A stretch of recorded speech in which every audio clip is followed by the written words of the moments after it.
nice to be connecting with you. How's everything been coming along? Pretty well, thank you. It's been good to have a itemized study plan. So. Awesome. I'm glad you're finding it helpful. So what would you say is the biggest challenge you're facing right now? Logic games. Okay, what about them? So I've been following along and doing all the problems. When it's untimed, I'm fine. I can almost create a pretty similar diagram to you or to the correct answer, how it is, and getting all of them right untimed. In a time condition, I freak out. I don't know how to diagram. I draw 6 different diagrams and all the maybe possibilities, and then get lost. I understand. Okay, so it sounds like nerves might be a factor there. Yeah. Yep. Have you ever tried mindfulness meditation? I have a little bit. When I'm in the mindset of a real Lsat, I break down, and I don't know. And only on the logic games, it seems that it pushes me for the reading comprehension, and that's helpful. But on the logic games, I need a strategy that I can feel confident in my initial setup.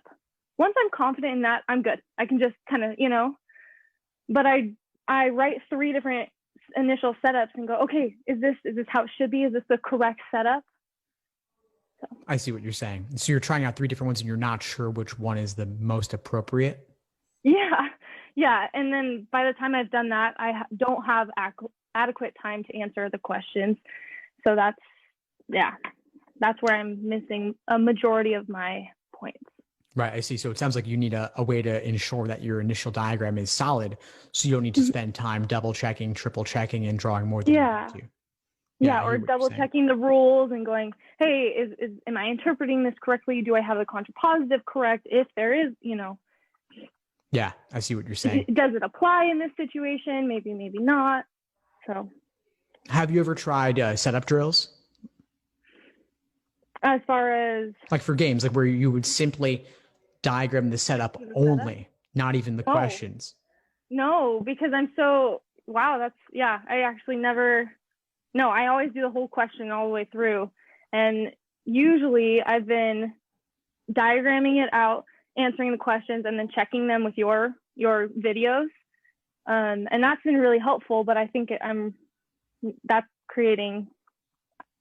being confident in my initial setup, and then I go to do it alone because I don't have your voice in the background. Okay, so here's 3 different, here's the 3 scenarios that could happen in this situation, and that's what we're going to go off of the whole way through. Right. Yeah, you've got to be able to be confident in your foundation because everything rests on that. Right. So, yeah. Like imagine this. Imagine if you were like going to go on a road trip, you would check that your car was in good shape before you start. If you're checking and stopping every single mile, you're never going to make it there, right? It'll take forever. And so you want to be sure that your foundation is solid so that you can just trust it and move on. Mm-hmm. So that involves the setup being good and also your understanding of the rules being good as well. Right. So would you recommend just doing over and over again, just redoing those just setup drills and then just maybe just more questions in general to feel more? Yeah. What's your target test date? My test date is November 7th. Okay, sure. So you got about a month. And so, of course, you will also want to do full-length exams and detailed review of those exams. But on the side, just doing more games in general would be good, but specifically drilling setups only. And then afterwards, you can check the explanations and see, did I go further than you did? Did you do it differently? Did you misunderstand something? But even if you did it right, maybe there's a way you could have gone a bit further, because there's a lot of times there's more you could do in the way of inference, and that's partially a stylistic thing. Different people like different things. Some like to do less setup than I do. I like to do more. But at least seeing how one could have made those inferences can be useful, and then seeing the methodical way in which you go about it versus haphazardly drawing a couple of valid scenarios that may not be the comprehensive 2 or 3. Okay, awesome. Thanks. I have a random question on Lsat Flex. Sure. So I noticed on the Khan Academy, you can control F. Is that allowed in the actual test?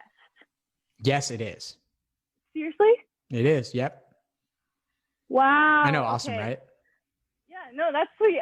I wasn't relying on it, but I noticed that it worked, a few times. So I was just curious. That's completely allowed. My proctor won't kick me out for that.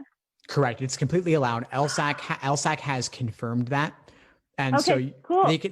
Proctor you considers it a browser-based function. And so they kind of can't really stop it because it's within your browser, but you're good. You're allowed to use it. They've confirmed this multiple times. You're in good shape, of course, especially useful on the reading comp, right? Yeah. Oh yeah. Yeah. Just not even having to scroll. It's a lot. It'll save you at least a few seconds, Mm-hmm. Yeah. So try it out. And that should work in Law Hub too. Mm-hmm. Yeah. Okay, cool. What other questions do you have for me? Oh, is there my scores differ from like if I'm doing a pre-flex test versus a full, obviously, because is there a good way to simulate actual test day on Law Hub? Should I just stop and then score it myself? Yeah, so it's tough because LSAC hasn't released anything on scoring. Yeah, so I would do 3 sections, leave out one of the logical reasoning sections, and then I think the simplest way is to just estimate get your accuracy overall.